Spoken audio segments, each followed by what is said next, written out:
कैसे हैं बच्चों आप लोग? बच्चों इंटरमीडिएट में एनसीईआरटी में कक्षा 12 में हम आपसे बात कर रहे थे गणित में। टॉपिक कौन सा था आपका? फलन। फलन की बात कर रहे थे। उस फलन टॉपिक में हम आपको बता चुके थे फलन के बारे में। आच्छादक प्रतिचित्रण माने ऑनटू मैपिंग और अंताक्षेपी प्रतिचित्रण या अंताक्षेपी फलन माने इनटू फंक्शन या इनटू मैपिंग के बारे में बता चुके थे। आपके सामने देखो जैसे स्क्रीन पे, इसको समुच्चय x, इसको समुच्चय y या इसको डोमेन, इसको सैडोमेन कहते हैं हम लोग। और जो सैडोमेन या समुच्चय y के जो अवयव x के अवयवों से संबंधित होते हैं उनको हम लोग कहते हैं प्रतिबिंब या परिसर या परास। इतनी बात हम कर चुके थे आपसे। डोमेन बता चुके थे, सैडोमेन बता चुके थे और प्रतिबिंब और परास और परिसर बता चुके थे। वो एक ही चीज है। और आगे हम बात कर रहे थे इसका फिर आच्छादक प्रचित्रण की। बड़ा सिंपल था आच्छादक प्रचित्रण। आपको बताया गया था कि दो समुच्चय थे, दोनों में क्या था? y का कोई भी अवयव ऐसा नहीं होना चाहिए जो x के अवयव से संबंधित न हो, ये बताया गया था। सारे के सारे आच्छादित हों, सब ढके हों, सब प्रतिबिंब बने, सारे के सारे अवयव, तो आच्छादक प्रचित्रण कहा था। और सब के सब अवयव अगर प्रतिबिंब न बने, आच्छादित न हो, सब ढके न हो, सब x के अवयवों से संबंधित न हो, तो फिर कहते थे अंताक्षेपी प्रतिचित्रण है। ठीक है, इसको हम लोग इनटू फंक्शन कहते थे। दो बता चुके थे आपको हम। क्या बताया था खास बात उसमें? हम चर्चा कर चुके हैं, आप पीछे देख सकते हैं वीडियो। हम आगे चलेंगे। अब एकाएक फलन के बारे में बताते हैं, आपसे चर्चा करते हैं। वन वन फंक्शन कहते हैं हम लोग, एकाएक फलन। आइए जरा आपके सामने क्या लिखा है? किसी फलन f such that x tends to y को एकाएकी फलन कहते हैं। एकाएकी या एकाएक एक ही बात है। f such that x tends to y को माने x ये है, y ये है, इसके x और y के संबंध को हम लोग फलन कहते हैं। तो वो फलन एकाएकी कब कहा जाएगा? ये संबंध, ये फलन एकाएक कब कहलाएगा? जब एक का संबंध एक से हो। बड़ा सिंपल सा है। एकाएकी, एकाएक, वन वन, उसका नाम है लिखा वन वन, एक का संबंध एक से, बिल्कुल सिंपल सी बात है। एकाकी फलन कहते हैं x के प्रत्येक अवयव का y में अलग अलग प्रतिबिंब बने। जो x है इसके अवयव का y में अलग अलग प्रतिबिंब बने। ऐसा ना हो कि y का कोई एक ही अवयव x के दो अवयवों का प्रतिबिंब हो जाए। अगर ऐसा हो गया तो फिर बहुएक फलन हो जाएगा। ये क्या है? एकाएक फलन है। जैसे आप देखिए प्रतीकात्मक परिभाषा में क्या लिखा, प्रतीकात्मक रूप में क्या लिखा? f such that x tends to y एकाएकी होगा। एकाएक फलन होगा कब? यदि fx1 बराबर fx2 क्या इंप्लाइज करे, क्या दर्शा दे? x1 बराबर x2 को। अगर ऐसा है, इसको हम लोग कहते हैं, जब प्रश्न लगाएंगे तो तराजू कहते हैं, ये कसौटी कहते हैं। इस कसौटी पर कसते हैं प्रश्न को हम लोग। जब ये कंडीशन मिल जाएगी तो हम लोग कह देंगे कि फलन हमारा एकाएकी है। और ये कसौटी फेल हो जाएगी तो कह देंगे फलन हमारा एकाएकी नहीं है। तो क्या है? बहुएकी होगा, बताएंगे। तो फिलहाल फलन f such that x tends to y एकाएक होगा या एकाएकी होगा यदि fx1 बराबर fx2 इंप्लाइज करे, प्राप्त करा दे वैल्यू x1 बराबर x2 मिले तो। देखते हैं जरा उदाहरण के माध्यम से। नीचे क्या लिखा? ये समुच्चय x है, ये समुच्चय y है। ये समुच्चय x, समुच्चय y, ये डोमेन, ये सैडोमेन। इसमें जो अवयव ले रहे हैं, हम ले लें, पेन ले लें थोड़ा सा, फिर बात करते हैं। इसको हम x1, इसको x2, इसको x3, इसको x4 अवयव ले लिया। इसमें जो प्रतिबिंब बन रहे हैं a, b, c, d। अब देखिए y का क्या लिखा था? y को एक f such that x tends to y को एकाएकी फलन कहते हैं यदि x के प्रत्येक अवयव, x के देखो सभी अवयव, x के प्रत्येक अवयव को y में अलग अलग प्रतिबिंब बने। जो y में अवयव है सबके अलग अलग प्रतिबिंब है। x के सभी अवयवों का y में कैसा है? अलग अलग प्रतिबिंब बन रहा है, अलग अलग संबंधित है, अलग अलग तीर से जुड़े हैं। इसको क्या कहेंगे? एकाएक फलन कह लेंगे। दूसरा जरा उदाहरण देख लीजिए, इसको भी हम लिखते हैं x1, x2, x3, x4। इसमें नंबर लिख देते हैं 1 2 3 4। अब देखिए वही बात है, x के प्रत्येक अवयव का y में अलग अलग प्रतिबिंब बने, y में अलग अलग प्रतिबिंब बने, x ये है, ये y है, इसमें और लिख दें, 5 भी लिख दिया, 6 भी लिख दिया। अब देखिए y में अलग अलग प्रतिबिंब बने, अलग अलग प्रतिबिंब बना है, देखो आप x की 5 6 छूट गया, इससे कोई मतलब नहीं, लेकिन जो प्रतिबिंब बने वो तो एक बना ना। ऐसा तो नहीं है कि y में एक से अधिक अवयव, x के एक से अधिक अवयव के प्रतिबिंब बने हो, है ना। अगर y में सारे अवयव x के अवयव से ढक जाते हैं तो पहले पढ़ा चुके थे, हम आच्छादक कहते हैं, कुछ छूट जाते हैं तो अंताक्षेपी कहलाता है। तो इस तरह से अगर देखा जाएगा कि एकाएक अंताक्षेपी प्रतिचित्रण कहा जाएगा, आगे हम बताएंगे आपको। ये एकाएक आच्छादक प्रतिचित्रण कहा जाएगा, या एकाएक आच्छादक फंक्शन कहा जाएगा, फलन कहा जाएगा। तो आइए बच्चों आगे देखते हैं, इसी बात को हम दोबारा बता दें आपको एक उदाहरण के माध्यम से। ये मान लीजिए x है, ये मान लीजिए y है, ये फलन आपका x such that f such that x tends to y, f जो है फलन x और y में संबंध बता रहे हैं आपको।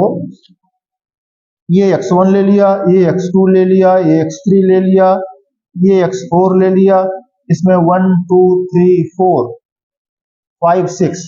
अब देखिए x1 1 से संबंधित है, x2 भी 1 से संबंधित है, x3 2 से है, x4 3 से है। देखिए अब क्या हो गया, इसमें जो 1 है वो x के 2 अवयवों से संबंधित हो गया, तो ये फिर आपका एकाएक फलन नहीं रहा। जैसा कि नाम है 1 1 फंक्शन, 1 1 फलन, एक एक फलन, एकाएक फलन, एकाएकी फलन, एक का संबंध एक से। तो सरल भाषा में कहा जाए तो हम इसको लिख देंगे आपको,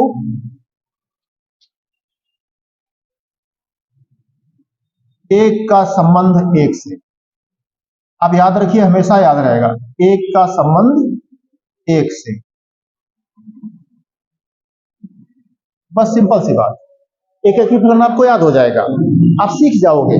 एक का संबंध एक से माने दो आप समुच्चय हैं आपके पास, डोमेन से डोमेन, तो इसका एक अवयव का संबंध एक से बने।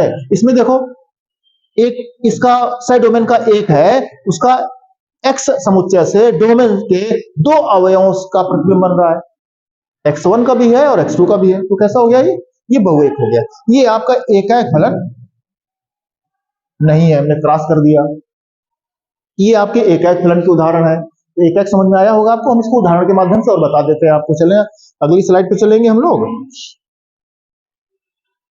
आइए वापस पेन ले लें। देखिए बच्चों आपके सामने प्रश्न लिखा है, एफ एक्स ये 3x धन 5 से और x इसका अवयव है, n से n में आपको फलन बताना है, किस प्रकार का है। तो जरा n जान जाइए पहले, n क्या होता है। n माने नेचुरल नंबर, नेचुरल माने प्राकृतिक संख्याएं, इसी को दूसरी भाषा में धन पूर्णांक संख्याएं भी कहते हैं। आप गिनती गिनते हो ना, जिनसे 1 2 3 4 5 6 7 8 9, वही आपकी धन पूर्णांक संख्याएं होती हैं, इन्हीं को प्राकृतिक संख्याएं भी कहते हैं। लिख देते हैं हम 1 2 3 4 5 6 7 8 9 10 एंड सो ऑन, इस तरह से। आई प्लस भी कहा जाता है इसको, क्या कहा जाता है, एन कहो चाहे आई प्लस कहो, पॉजिटिव इंटीजर धन पूर्णांक या प्राकृतिक संख्या नेचुरल नंबर कहते हैं। आइए अब देखते हैं बच्चों क्या कंडीशन थी हल करने में।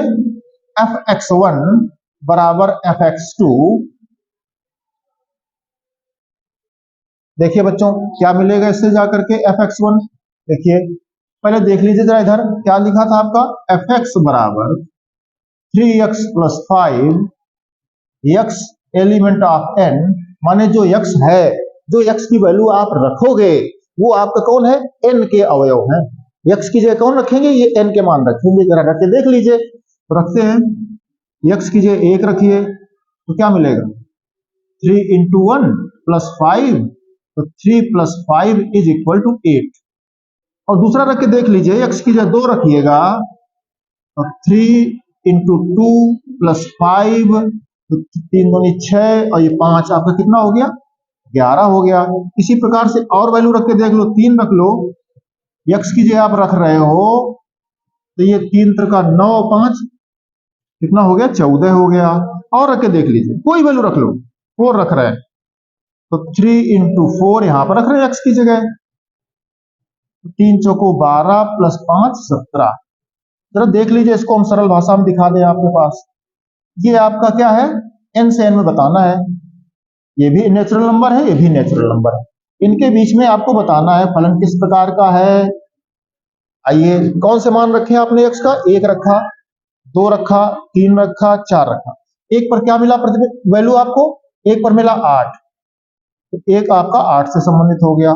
2 पर क्या मिला, 11, तो 2 11 से संबंधित हो गया। 3 पर क्या मिला, 14, तो 14 संबंधित हो गया। 4 पर क्या मिला आपको, 17, तो 17 संबंधित हो गया। आप देखिए, एक अवयव रखो तो प्रतिबिंब आपका एक मिल रहा है। आप देख लीजिए, जो y के जो या n के जो अवयव है, सह डोमेन के जो अवयव है, उनमें से कोई भी अवयव ऐसा नहीं होगा जो एक से अधिक वैल्यू से संबंधित हो, एक से अधिक मान के लिए प्रतिबिंब बन रहा हो। जैसे आप 1 रखा, -1 रखो, कोई भी ऐसा मान इसमें रख के देख लो x की जगह कि 8 दोबारा नहीं आएगा। कोई भी मान x की जगह रख के देख लो आप, 14 दोबारा नहीं आएगा, 17 दोबारा नहीं आएगा। तो माने क्या है, एक अवयव एक से संबंधित है। अगर एक से अधिक मान के लिए अगर आ जाता कोई मान, तो हम कहते बहुत से संबंधित है, बहु एक है। तो क्या है, इस तरह से। इधर आइए वापस, जो हमने कहा था आपसे कि कसौटी तराजू में कसेंगे हम लोग, तब देखेंगे प्रश्न को। तो देखिए क्या लिखा था, fx1 बराबर fx2, क्या मिल रहा है, आपने देखा था fx, x की जगह आपने 1 रखा, तो यहां पर 1 रखा जा करके। f2, x की जगह आपने 2 रखा, यहां देखो fx है, fx1, x की जगह क्या रखोगे जाके, fx है, x की जगह क्या रखोगे, x1 रखोगे, रखो 3x1 प्लस 5 fx2। उसी प्रकार से f4 रखा था, x की जगह आपने 4 रख दिया था, 3 इंटू 4 x की जगह। वैसे यहां पर x की जगह x2 रखो जाकर, तो 3x की जगह x2 plus 5 is equal to 5 cut जाएगा पक्षांतरण होके, 3x1 बराबर 3x2, 3 कैंसिल आउट हुआ, तो x1 बराबर x2। क्या परिभाषा में सिखाया था कि fx1 बराबर fx2 इंप्लाइज करे, इंगित करे, प्राप्त करा दे क्या, x1 बराबर x2, तो फलन हमारा ही क्या कहलाता है। इसलिए fx is equal to 3x plus 5, x is element of n, f such that n tends to n, क्या हो गया, एक फलन हो गया, एक फलन है।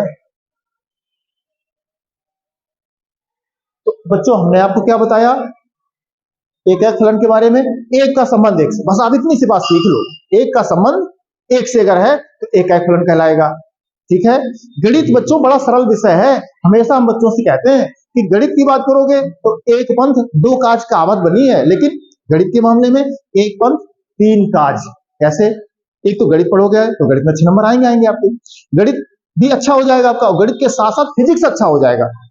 आधी फिजिक्स गणित है, पूरा न्यूमेरिकल वाला पोर्शन तो गणित से चलता है, डेरिवेशन सारे गणित से चलते हैं, तो फिजिक्स आपकी अच्छी हो जाएगी और आपका दैनिक जीवन अच्छा हो जाएगा गणित पढ़ने से, क्योंकि गणित, मैथमेटिक्स और दैनिक जीवन साथ साथ चलता है। जिसका दैनिक जीवन अच्छा हो जाएगा, इसका सब अच्छा हो जाएगा। तो आइए बात करते हैं अगले हम बहुएक प्रचित्रण की या बहुएक फलन की। हम अगली स्लाइड चलेंगे, आपके सामने क्या लिखा है, बहुएक फलन, नाम है उसका है मैनी वन, बहुएक फलन, बहुत का एक। जो दो संबंध बना रहे हो आप, समुच्चय x समुच्चय y में, या डोमेन का सह डोमेन में, उसमें क्या होगा, डोमेन के एक से अधिक अवयवों का प्रतिबिंब y में एक से अधिक अवयव बन जाएगा। ठीक है, देखते हैं इसमें हम देखो कुछ वैल्यू लिख रहा है। पहले परिभाषा देख लीजिए क्या लिखा है, किसी फलन f such that x tends to y को बहुएक फलन कहते हैं यदि x के एक से अधिक अवयवों का प्रतिबिंब, x के एक से अधिक अवयवों का प्रतिबिंब y में एक ही अवयव बने। क्या बने, एक से अधिक अवयवों का प्रतिबिंब y में। ऐसा नहीं कह रहे हैं कि सभी अवयवों का प्रतिबिंब एक बने, सभी अवयवों का अगर एक प्रतिबिंब बनेगा उसको हम लोग अचर प्रतिचित्रण कहते हैं, कांस्टेंट मैपिंग कहते हैं। यहां पर क्या है कि x के एक से अधिक अवयवों का प्रतिबिंब y में एक ही अवयव बन जाए तो हम कहते हैं बहुएक। देखते हैं जरा उदाहरण के माध्यम से, ये डोमेन x, समुच्चय x, ये समुच्चय y, नीचे लिखने के बजाय हमने ऊपर लिख दिया है। इसको लिखते हैं, पेन ले लेते हैं बच्चों।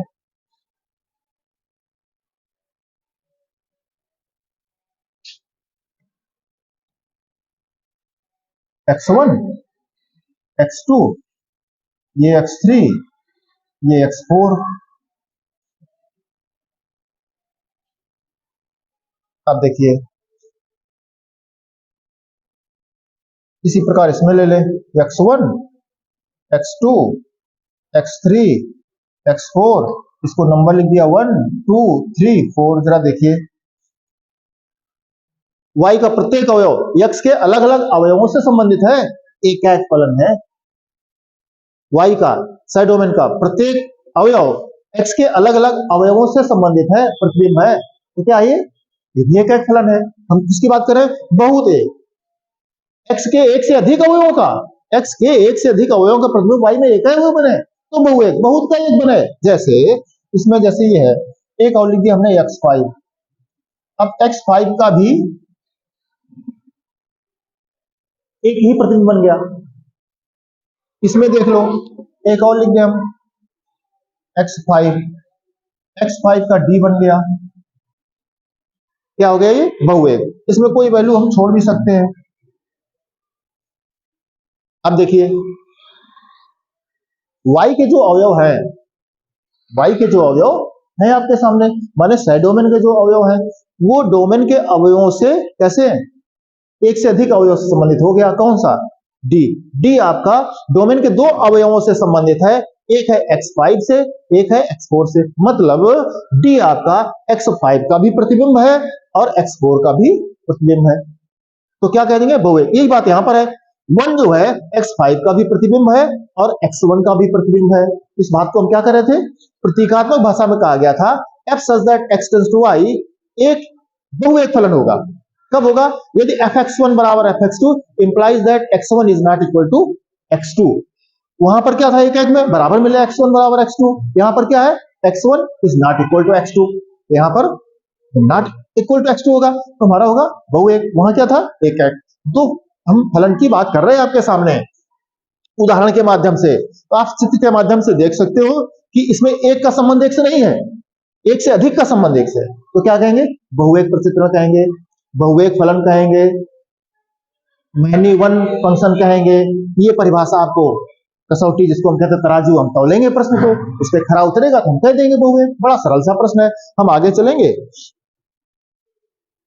तो देख लीजिए बच्चों, उदाहरण आपके सामने लिखा है, आई समझिए पहले आई क्या है, पेन ले लें।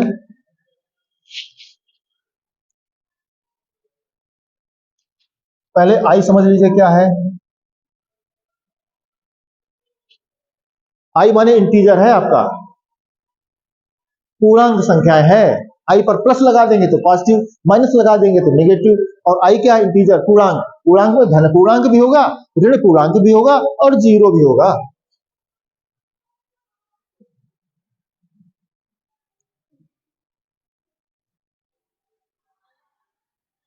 इस तरह से धन पूर्णांक भी है और ऋण पूर्णांक भी है। अब देखिए क्या फलन हमारे पास क्या दिया है, f x is equal to x square, x is element of I. जो एक्स की जगह मान रखेंगे वो कौन से मान रखेंगे, आई के मान रखेंगे। आई माने इसके मान रखे, देखिए आप फिर देखते हैं। रखो जरा, दो तरीके से बता रहे थे आपको हम, एक तो परिभाषा से, प्रतीकात्मक परिभाषा से। वो परिभाषा देखो क्या है,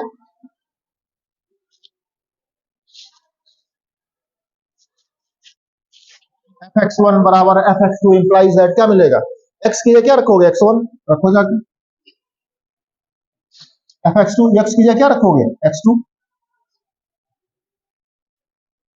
इंप्लाइज दैट x2 वर्ग हटाओगे इस पे अंडर लगा दो। अब अंडर लग गया तो इसका क्या मिलेगा, वर्गमूल प्लस दो चिन्ह मिलेंगे प्लस माइनस के। इसका मतलब क्या है, x1 is not equal to x2।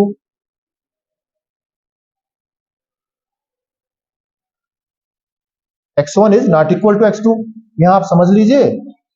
इसका मतलब क्या है, प्लस x1 x2 से संबंधित है और माइनस x1 भी x2 से संबंधित है। वर्ग किसी भी संख्या का वर्गमूल करो, प्लस माइनस 4 होगा, जैसे 4 का वर्गमूल करो 4 का, तो 4 का क्या हो जाएगा, +2 हो जाएगा और -2 भी हो जाएगा। 2 दूनी 4 और -2 गुणा -2 करो तो भी वर्गमूल कर लोगे आप।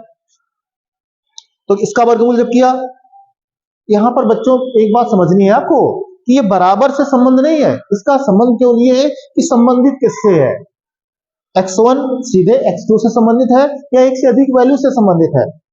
तो ये जब वर्गमूल करोगे तो यहां पर इज नॉट इक्वल टू निकला, क्योंकि ये जो है आपका देखो x1 पर 2 चिन्ह लग गए वर्गमूल पे, तो प्लस x1 ये माइनस x1, तो क्या कहेंगे x2 जो है एक से अधिक अवयवों से संबंधित है, ऐसे आप समझ लीजिए इसको। तो क्या समझ रहे हैं आप, बहुएक प्रचित्रण। इसी बात को हम दूसरे चित्र के माध्यम से बताते हैं आपको।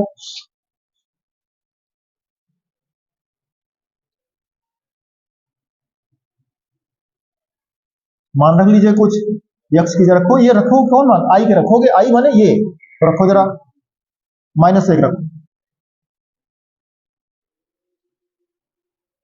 -1 का वर्ग करोगे 1, +1 रखो तो 1, -2 रखो 4, +2 रखो तो 4, दूसरा रख ले, देख लीजिए एक और रख लो 3। चित्र के माध्यम से समझ लीजिए, ये आपका आई है, ये भी आपका आई है, यहां पर f such that i tends to i। अब देखिए वैल्यू रखो, x का मान क्या रखा आपने, -1 रखा, +1 रखा, -2 रखा, +2 रखा, 3 रखा, वैल्यू क्या मिली, 1 मिला, 4 मिला, 9 मिला। अब देखिए -1 पर क्या मिला था, 1, +1 पर क्या मिला था, 1, -2 पर क्या मिला था, 4, +2 पर क्या मिला था, 4, 3 पर क्या मिला, 9, और भी होंगे इसमें, 5 होगा, 6 हो गए, 2 होगा, तमाम सारे वैल्यू होंगे। आप केवल ये समझिए कि y में देखो एक है अवयव, और एक अवयव कौन है, 4 है। ये जो एक अवयव है, जो 4 अवयव है, ये किससे संबंधित है, डोमेन माने i से, किसके, -1 से भी है और +1 से भी है। 4 को देख लीजिए, -2 से भी संबंधित है और +2 से भी संबंधित है।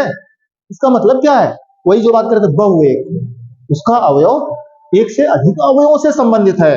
जब एक से एक अवयव संबंधित हो तो एकाएक, जब एक से अधिक अवयव से संबंधित हो तो बहुएक। बात समझ आई आपको, स्पष्ट है, क्लियर है। हमने 2 प्रकार के फलन बताए आपको, एक तो एकाएक जब एक अवयव एक से संबंधित हो, और जब एक अवयव एक से अधिक अवयव से संबंधित हो। कौन, किसका अवयव, कहां से, सह डोमेन से। सह डोमेन का एक अवयव अगर डोमेन के एक अवयव से संबंधित होगा तो एकाएक। सह डोमेन माने y कह ले, या जो भी प्रश्न दिया होगा इसमें i दिया है, तो उसका अगर एक अवयव सह डोमेन के एक से अधिक अवयव से संबंधित हो जाए तो भाई बहुएक कह लेंगे। एक अवयव एक से संबंधित तो आपका एकाएक, और एक अवयव एक से अधिक अवयवों से संबंधित तो फिर बहुएक। मैनी वन और वन वन, 2 प्रकार के फलन हमने आप बताए आपको, यहाँ पर आप देख लीजिए, स्क्रीनशॉट ले लीजिए, नोट कर लीजिए, हम आगे चर्चा करेंगे। बड़ा ही आपको सरल लगेगा। सिर्फ क्या बताया गया, एकाएक के लिए और बहुएक के लिए एक कंडीशन बताई गई, f(x1) बराबर f(x2) इंप्लाइज दैट अगर x1 बराबर x2 मिल जाए तो एकाएक, x1 बराबर x2 नहीं मिले तो बहुएक। इतना करना है हम लोग को, ठीक है, इतना कर लीजिए, आगे हम चर्चा करते हैं आपसे।